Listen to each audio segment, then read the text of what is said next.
করি যেন এমন আমল, প্রেরণা দাও আমায়, রাখিও জান্নাতে মোরে শুধু তোমার দয়ায়। আলহামদুলিল্লাহি রাব্বিল আলামিন, আসসালাতু ওয়াসসালামু আলা সাইয়্যিদিল মুরসালিন, আম্মা বা'দু, ফাউযু বিল্লাহি মিনাশ শাইতানির রাজীম, বিসমিল্লাহির রহমানির রহিম। আসসালাতু ওয়াসসালামু আলাইকা ইয়া রাসূলুল্লাহ ওয়া আলা আলিকা ওয়া আসহাবিকা ইয়া হাবিবাল্লাহ। আসসালাতু ওয়াসসালামু আলাইকা ইয়া নবিয়াল্লাহ ওয়া আলা আলিকা ওয়া আসহাবিকা ইয়া নূরাল্লাহ। মাদানী চ্যানেলের দর্শক শ্রোতা, আলহামদুলিল্লাহ আরও একবার উপস্থিত হয়েছি ধারাবাহিক অনুষ্ঠান জান্নাত লাভের উপায়। যে যেখান থেকে আমাদের অনুষ্ঠান দেখছেন, দূরে কিংবা কাছে, দেশে কিংবা প্রবাসে, সকল দর্শককে জানাই আন্তরিক মোবারকবাদ। আলহামদুলিল্লাহ আমাদের এই অনুষ্ঠান জান্নাত লাভের উপায়, এই অনুষ্ঠানে আমরা প্রতিটা পর্বের মধ্যেই কিছু আমল নিয়ে আলোচনা করার চেষ্টা করি, যে আমলের মাধ্যমে বান্দা জান্নাতে যেতে পারবে, আল্লাহ তাবারক ওয়া তাআলাকে খুশি করতে পারবে এবং দুনিয়াতে ভালো কাজের মাধ্যমে দিনগুলো অতিবাহিত করবে আর আখিরাতকে সুন্দর করবে। আর এজন্যই এই অনুষ্ঠানের নাম দেওয়া হয়েছে জান্নাত লাভের উপায়। দর্শক শ্রোতা, আজকেও একটি বিষয় আমরা নিয়েছি। কি বিষয় নিয়ে আলোচনা করব আপনাদেরকে একটু পরে জানাচ্ছি, আগে দুরূদ শরীফের ফজিলত জেনে নেই। কেবলা শাইখে তরিকাত আমির আহলে সুন্নাত দামাত বারকাতুহুল আলিয়া ফয়জানে সুন্নাতের মধ্যে দুরূদ শরীফের ফজিলত এভাবে নকল করেন। নবী আকরাম সাল্লাল্লাহু তাআলা আলাইহি ওয়াসাল্লাম ইরশাদ করেছেন, যে ব্যক্তি সকালে এবং সন্ধ্যায় তিনবার করে আমার উপর দুরূদ শরীফ পাঠ করবে, আল্লাহ তাআলা ওই ব্যক্তির ওই দিন ও রাতের গুনাহকে ক্ষমা করে দিবেন। সাল্লু আলাল হাবিব সাল্লাল্লাহু তাআলা আলা মুহাম্মদ সাল্লাল্লাহু তাআলা আলাইহি ওয়াসাল্লাম। দর্শক শ্রোতা, মানুষের মধ্যে দুইটি বিষয় কাজ করে, একটা হলো ভালো দিক আর একটা হলো খারাপ দিক। যারা মুসলমানিত্ব বুঝে, যারা মুমিন কি এটা বুঝে, যারা ইসলামকে বুঝে, শরীয়তকে বুঝে, কোরআনকে বুঝে, হাদিসকে বুঝে, তো তারা লজ্জাশীলতাকে অবলম্বন করার চেষ্টা করে, তারা লজ্জাশীল ব্যক্তির মতো হতে চায়, তারা লজ্জাকে অনেক বড় সম্পদ মনে করে। আর ইসলাম এটাই শিক্ষা দেয়, লজ্জাশীল ব্যক্তি কামিয়াব। মাদানী চ্যানেলের দর্শক শ্রোতা, আর এক প্রকারের লোক আছে নির্লজ্জা, যেটাকে বলি আমরা, কোনো লজ্জা শরম থাকে না বা লজ্জা পায় না তারা। তো আমাদেরকে এই দুইটা বিষয় বুঝতে হবে, নির্লজ্জা হওয়ার কুফল কি রয়েছে এবং লজ্জাশীল ব্যক্তির সুফল কি রয়েছে। এ বিষয়ে আল্লাহ তাবারক ওয়া তাআলা কোরআনে পাকের মধ্যে কি ইরশাদ করেছেন, আর নবী আকরাম সাল্লাল্লাহু তাআলা আলাইহি ওয়াসাল্লাম হাদিসে মোবারকার মধ্যে কি ইরশাদ করেছেন। যখন কুফল এবং সুফল এই দুইটা বিষয় আমরা জানতে পারবো দর্শক শ্রোতা, তখন এই বিষয়ের উপরে আমল করার ইচ্ছা, মন মানসিকতা আমাদের তৈরি হবে। আজকের অনুষ্ঠানে আমাদের সাথে আলহামদুলিল্লাহ আরমান আত্তারি ভাই রয়েছেন। আরমান ভাই থেকে আমরা একটি বিষয় শুরুতেই আমরা আলোচনা করবো। আরমান ভাই, লজ্জা যে একটা বিষয় রয়েছে, এটার যদি কোনো ব্যক্তির মধ্যে লজ্জাশীলতা কাজ করে বা সে লজ্জা পায় বা লজ্জার মতন সম্পদ তার কাছে আছে, তার ফজিলত সওয়াব কি রয়েছে? সুবহানাল্লাহ। নবী করিম সাল্লাল্লাহু তাআলা আলাইহি ওয়া আলিহি ওয়াসাল্লাম এর লজ্জাবোধ, জি, নবী সাল্লাল্লাহু আলাইহি ওয়াসাল্লামের লজ্জা এত ছিল কি একটা অবিবাহিত কুমারী মহিলার যত লজ্জা, তার চেয়ে বেশি আমার নবী লজ্জাশীল ছিলেন। সুবহানাল্লাহ, সুবহানাল্লাহ। নবী সাল্লাল্লাহু তাআলা আলাইহি ওয়া আলিহি ওয়াসাল্লাম ইরশাদ করেন কি আমার উম্মতের মধ্যে সবচেয়ে বেশি লজ্জাশীল ব্যক্তি হচ্ছে উসমানে গনি রাদিয়াল্লাহু তাআলা। সুবহানাল্লাহ, সুবহানাল্লাহ। দেখুন, লজ্জা এটাও একটা ঈমানের শাখ রয়েছে। আর এর সম্পর্কে নবী রহমত শফি উম্মত মুস্তাফা জানি রহমত সাল্লাল্লাহু আলাইহি ওয়াসাল্লাম ইরশাদ করেছেন, আর এই হাদিসটি হযরতে সাইয়েদনা আবু হুরায়রা রাদিয়াল্লাহু তাআলা আনহু বর্ণনা করেছেন। আমাদের নবী সাল্লাল্লাহু আলাইহি ওয়াসাল্লাম ইরশাদ করেন, ঈমানের ৭৩-এর অধিক কিংবা ৬০-এর অধিক শাখা রয়েছে। তার মধ্যে সর্বপ্রথম হচ্ছে লা ইলাহা ইল্লাল্লাহ পাঠ করা, এবং সবচেয়ে ছোট্ট হলো চলাচলের রাস্তা থেকে কষ্টদায়ক বস্তু সরিয়ে ফেলা।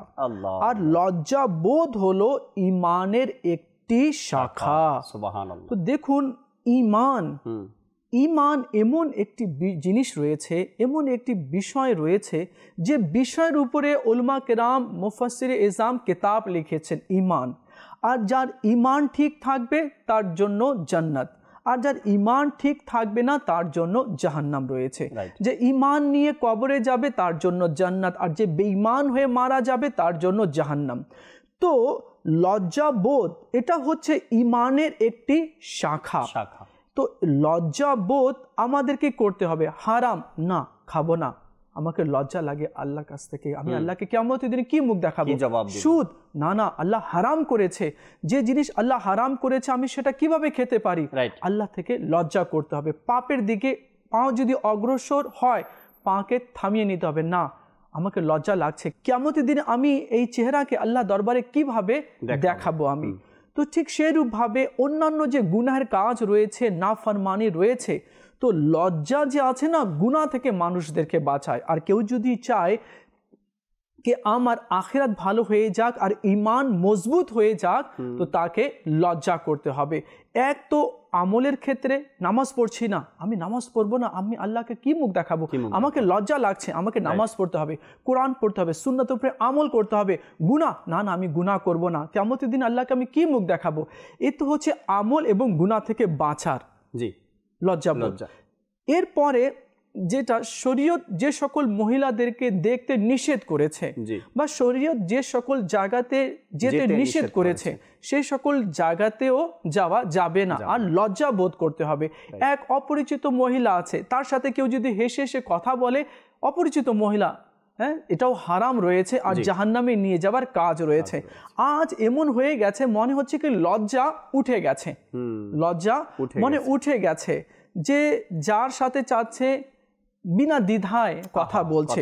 নবী সাল্লাল্লাহু তাআলা আলাইহি ওয়া আলিহি ওয়াসাল্লাম ইরশাদ করেন, লজ্জা বোধ হলো ঈমান, আর ঈমান জান্নাতে নিয়ে যায়, ঈমান জান্নাতে নিয়ে যায়। সুবহানাল্লাহ। অশ্লীল কথাবার্তা অসৎ চরিত্রেই একটি শাখা, আর অসৎ চরিত্র জাহান্নামে নিয়ে যায়। দেখুন এখানে বলা হচ্ছে, নবী সাল্লাল্লাহু আলাইহি ওয়াসাল্লাম ইরশাদ করেন, লজ্জা বোধ হলো ঈমান, আর এই ঈমান জান্নাতে নিয়ে যাবে, আর অশ্লীল কথাবার্তা অসৎ চরিত্রেই একটি শাখা। এখন অসৎ চরিত্র, এখন দেখা যায় কি মাঝে মাঝে বেপর্দা মহিলার সাথে কথা বলছে, যেখানে যাবার নির্দেশ নেই, হুকুম নেই, সেখানে যাচ্ছে, খারাপ কথাগুলো বলছে, মজাক করছে, ঠাট্টা করছে, আর তার মধ্যে নানান ধরনের কথাগুলো নিয়ে আসছে। তো এগুলো থেকে বাঁচতে হবে। দেখুন আজ দেখা যায় লজ্জা নিয়ে আলোচনা হচ্ছে, আজ এমনও মহিলারা কিছু রয়েছে যারা পর পুরুষের সাথে বিনা দ্বিধায় কথা বলে, এবং মাথার উপরে কাপড়ও রাখে না, নিজের চুল পর পুরুষকে দেখায়, এবং এভাবে মার্কেটে ঘুরে বেড়ায়। তো আল্লাহ নবী সাল্লাল্লাহু আলাইহি ওয়াসাল্লাম ইরশাদ করেন, আমি জাহান্নামের মধ্যে কিছু আযাব দেখেছি, কিছু মহিলা রয়েছে তাদেরকে চুলের উপরে টেনে তাদেরকে ঝুলন্ত অবস্থায় রাখা হয়েছে, চুল ধরে ঝুলন্ত অবস্থায় রাখা হয়েছে, এবং তাদেরকে আগুনের কেচি দ্বারা কাটা হচ্ছে, এবং তাদের মগজগুলো টকবক টকবক করছে। তো আমার নবী সাল্লাল্লাহু আলাইহি ওয়াসাল্লাম জিজ্ঞেস করলেন কি এদেরকে কোন কারণে আযাব দেওয়া হচ্ছে? তো বলা হলো কি এরা পর পুরুষকে নিজের চুল দেখাতো। তো দেখুন এই যে পর্দা আর লজ্জাবোধ, যে পুরুষ বা মহিলা যার মধ্যে লজ্জাবোধ থাকবে, তো লজ্জাবোধ থাকা মানে ঈমান থাকা, তো সে কি করবে?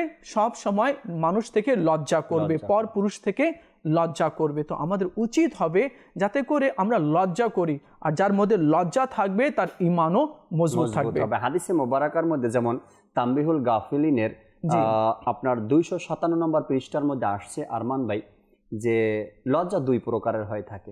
এক প্রকারের লজ্জা হলো মানুষকে লজ্জা করা, আর দ্বিতীয় প্রকারের লজ্জা হলো আল্লাহর ব্যাপারে লজ্জা করা। মানুষকে লজ্জা করার কথা বলা হয়েছে এভাবে যে তুমি নিজের দৃষ্টিকে হারামকৃত বস্তু সমূহ থেকে বাঁচাও, আর আল্লাহ তাআলার ব্যাপারে লজ্জার কথা, এর দ্বারা উদ্দেশ্য হলো যে তুমি তার নিয়ামতের পরিচয় লাভ করো এবং তার নাফরমানি করা থেকে বিরত থাকো। সুবহানাল্লাহ। মানুষকে লজ্জা করার উদাহরণ এভাবে দেওয়া হয়েছে। নঈমুদ্দিন মুরাদাবাদী রাহমাতুল্লাহি তাআলা বলেন যে মানুষকে লজ্জা, আজ আমি কারো ব্যাপারে মিথ্যা বলছি, লজ্জা করা উচিত। আরে একজন মানুষের ব্যাপারে আমি মিথ্যা বলছি, আমি বেহায়াপনা দেখছি, লজ্জা করা উচিত। আরে আমি বেহায়াপনা করছি, কি অবস্থা হবে আমার?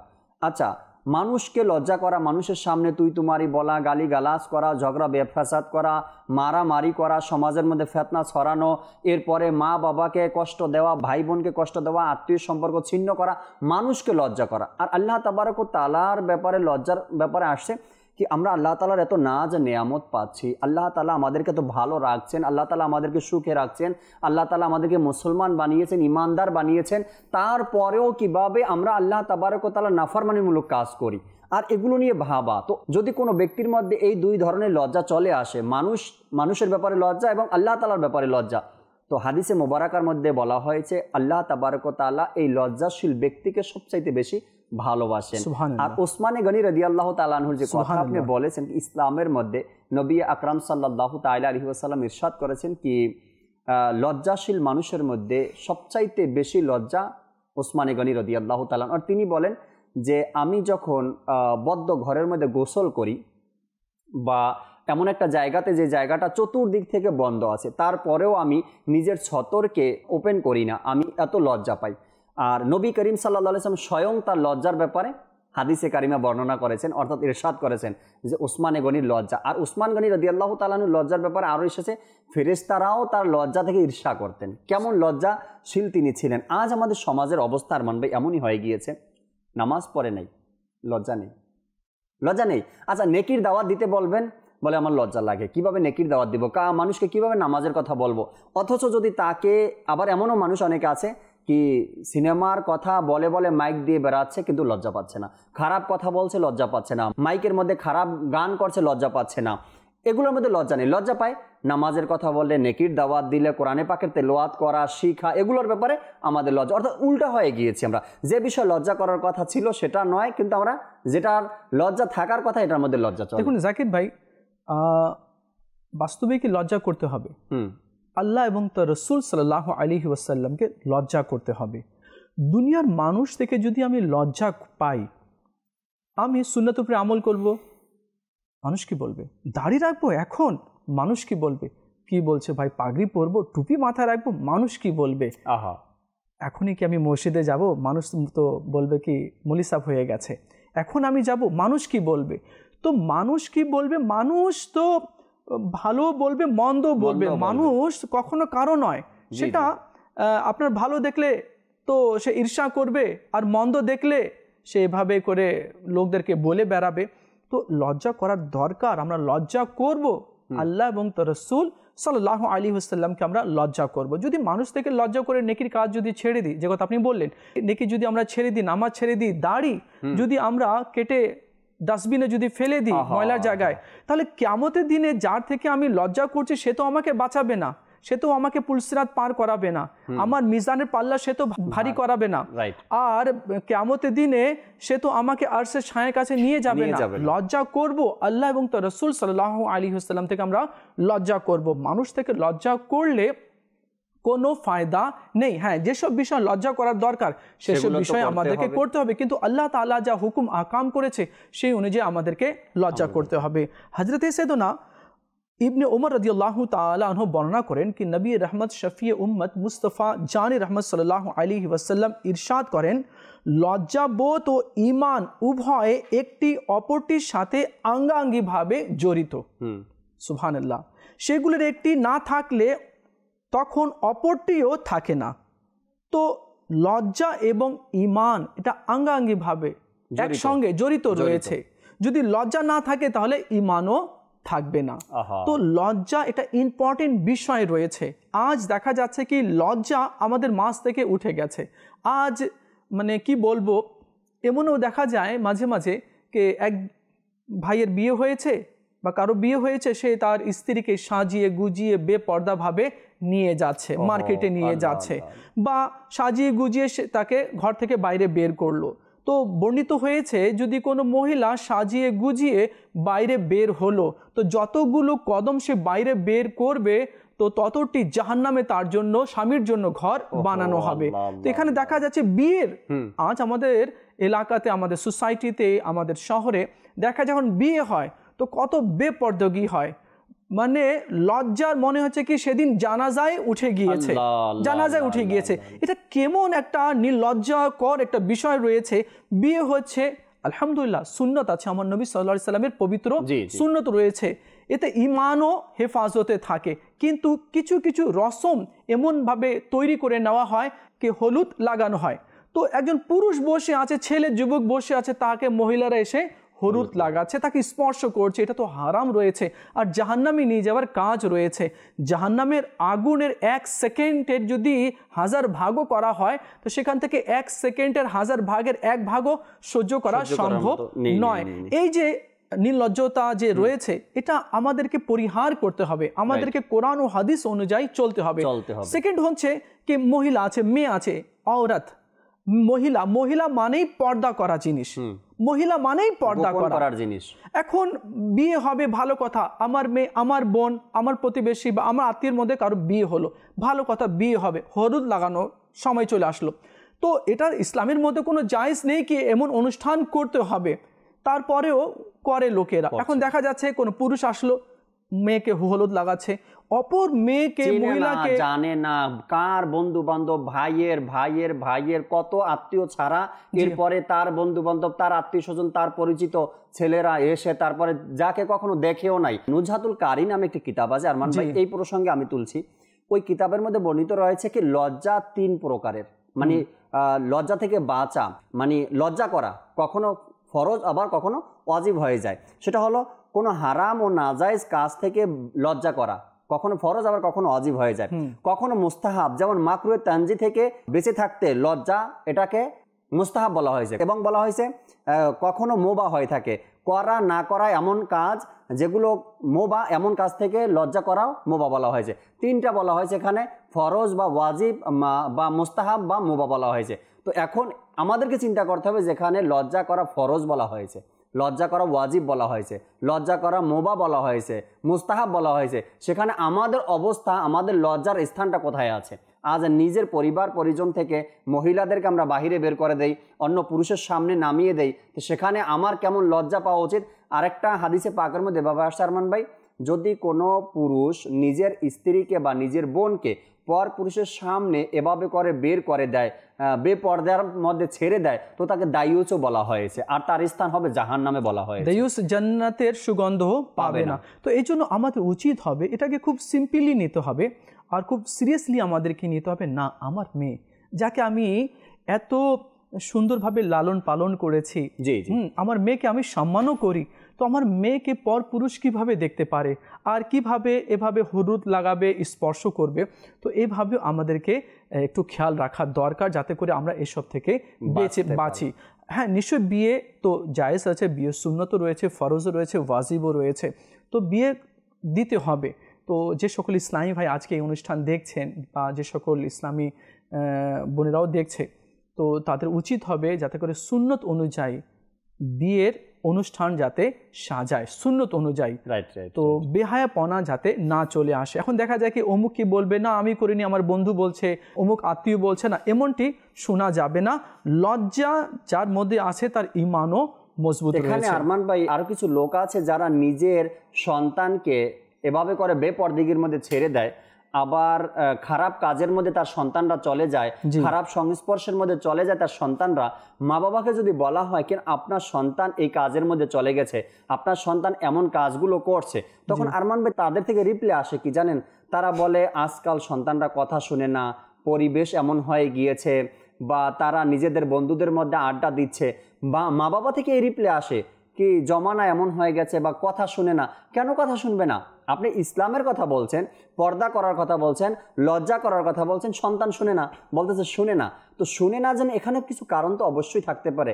এমনটা তো নয় কি আমার সন্তান যখন ছোট ছিল তখন তাদের সামনে আমরা বেপরদিগি করছি, তাদের সামনে আমরা নির্লজ্জার মতো বাহিরে বের হয়ে যেতাম, তাদের সামনে আমরা বোরকা ছাড়া পর্দা ছাড়া বাহিরে বের হয়ে যেতাম, তাদের সামনে আমি একজন পুরুষ হয় অপর মহিলা যাদের সাথে দেখা করা জায়েজ নেই, ইসলাম অনুমতি দেয় না, তাদের সাথে দেখা করেছি। তো তাইলে বোঝা যায় কি আমার সন্তান তো আমার থেকে শিখছে, তাই না? আমার সন্তান দেখলো কি আমার মা আমার বাবা কিভাবে জীবন অতিবাহিত করেছে, সন্তান মা বাবা থেকে শিখে এখন তারা ওই পথটাই অবলম্বন করছে। কিন্তু আমরা কি বলি শেষ মুহূর্তে এসে, সন্তান তো কথা শুনে না, বা তাদেরকে বুঝালে বুঝে না, তারা চলে গেছে, বা এখন বর্তমান পরিবেশ এমন তাই তারাও চলে গেছে। তো এটা তো নিজেরও কিছু গাফলতি এখানে আছে, নিজেরও কিছু দুর্বলতা এখানে আছে, তাই না? আমাদের উচিত হবে যাতে করে আমরা মাদিনী চ্যানেল দেখি, আর দিন শিখি, এবং নিজের পরিবারকেও দিন শিখাই। আশা করছি কি যদি আমরা মাদিনী চ্যানেল দেখি আর আজকের যে অনুষ্ঠান আছে, যে কথাগুলো যদি শুনে তারপরে যদি আমরা আমল করি, তাহলে ইনশাআল্লাহ আজ্জা ওয়া জাল অনেক গুনাহ থেকেও আমরা বেঁচে যাব। দেখুন, বিয়ে হচ্ছে পবিত্র একটি সুন্নত রয়েছে। এখন আমি বিয়ের অনুষ্ঠান করলাম, আর তার মধ্যে যদি বেহায়াপনা হয়, হারাম কোনো কাজ যদি হয়, হ্যাঁ, তাহলে ওই বিয়ের মধ্যে কি বরকত হবে, রহমত হবে? অনেক সময় দেখা যায় কি বিয়েও ভেঙে যায়। হযরতে সাইয়েদনা ইবনে আব্বাস রাদিয়াল্লাহু তাআলা আনহু থেকে বর্ণিত হয়েছে, আল্লাহ নবী সাল্লাল্লাহু আলাইহি ওয়াসাল্লাম ইরশাদ করেন কি প্রত্যেকটি ধর্মের এক একটি বৈশিষ্ট্য রয়ে থাকে, প্রত্যেকটি ধর্মে এক একটি বৈশিষ্ট্য আছে। কিন্তু আমার নবী বলেন, কিন্তু আমার ধর্মে ইসলামের বৈশিষ্ট্য হলো লজ্জাবোধ করা। সুবহানাল্লাহ। এটা হচ্ছে, দেখেন, বৈশিষ্ট্য সম্পর্কে বলেছেন, কিন্তু ইসলামের বৈশিষ্ট্য কি? লজ্জাবোধ। আর যখন ইসলামের বৈশিষ্ট্য লজ্জাবোধ, তাহলে আমরা লজ্জাবোধকে কি করছি?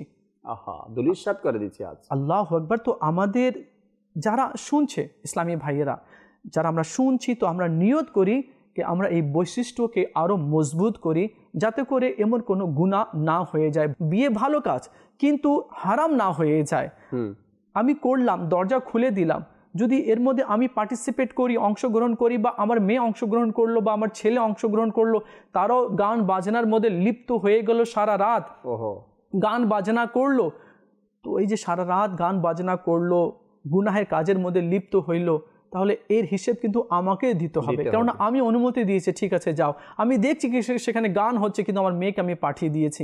তো প্রত্যেক মা বাবার উচিত হবে যাতে করে তারা এই সব কাজ থেকে নিজের ছেলে সন্তানকে দূরে রাখে। আবু দাউদ শরীফের মধ্যে আসছে আরমান ভাই, হযরত সাইয়েদনা ইবনে ওমর রাদিয়াল্লাহু তাআলা আনহু থেকে বর্ণিত, নবী আকরাম সাল্লাল্লাহু আলাইহি সাল্লামের এক আনসারী সাহাবীকে দেখলেন, যিনি নিজের ভাইকে লজ্জার ব্যাপারে উপদেশ দিচ্ছিলেন, অর্থাৎ অধিক লজ্জা করা থেকে নিষেধ করছিলেন। তখন হুজুর আকরাম সাল্লাল্লাহু আলাইহি সাল্লাম ইরশাদ করলেন, তাকে ছেড়ে দাও, নিশ্চয়ই লজ্জা ঈমানের অঙ্গ। এরপর আরেকটা হাদিসে পাকের মধ্যে এসেছে, হযরত সাইয়েদনা ইমরান বিন হুসাইন রাদিয়াল্লাহু তাআলা আনহু থেকে বর্ণিত, আল্লাহ রাসূল সাল্লাল্লাহু আলাইহি সাল্লাম ইরশাদ করেছেন, লজ্জা শুধুই মঙ্গল অর্থাৎ কল্যাণই বয়ে আনে। মাদানী চ্যানেলের দর্শক শ্রোতা, ছোট হই বা বড় হই, আমরা যে যে স্থানে আছি, প্রতিটা ব্যক্তির লজ্জা যে বিষয়টা রয়েছে, এটাকে অনুভব করা উচিত, বোঝা উচিত যে লজ্জা বলা হয়েছে ঈমানের অংশ, ঈমানের শাখা বলা হয়েছে। আর নির্লজ্জা ব্যক্তি যে থাকে, নির্লজ্জতা যার মধ্যে কাজ করে, যার লজ্জা শরম নেই, খারাপ কথা বলতে সে লজ্জা পায় না, বা মানুষের সামনে বেহায়াপনা করতে লজ্জা পায় না, বিভিন্ন ধরনের কাজগুলো হয়ে থাকে নির্লজ্জা ব্যক্তি দ্বারা, তো তার জন্য অবশ্যই জাহান্নামের শাস্তি অপেক্ষা করছে। আমাদের উচিত প্রতিটা বিষয় মানুষকে এবং আল্লাহ তাবারক ওয়া তাআলাকে লজ্জা করা। আল্লাহ তাআলা আমাদেরকে বোঝার, আমল করার তৌফিক দান করুক। আগামী পর্বে আবার জান্নাত লাভের উপায় কোনো আমল নিয়ে আমরা আলোচনা করব ইনশাআল্লাহ তাআলা। ততক্ষণ মাদানী চ্যানেলের সাথেই থাকবেন। সাল্লু আলাল হাবিব সাল্লাল্লাহু তাআলা আলা মুহাম্মদ সাল্লাল্লাহু তাআলা আলাইহি ওয়াসাল্লাম। করি যেন এমন আমল, প্রেরণা দাও আমায়, রাখিও জান্নাতে মোরে, শুধু তোমার দয়া।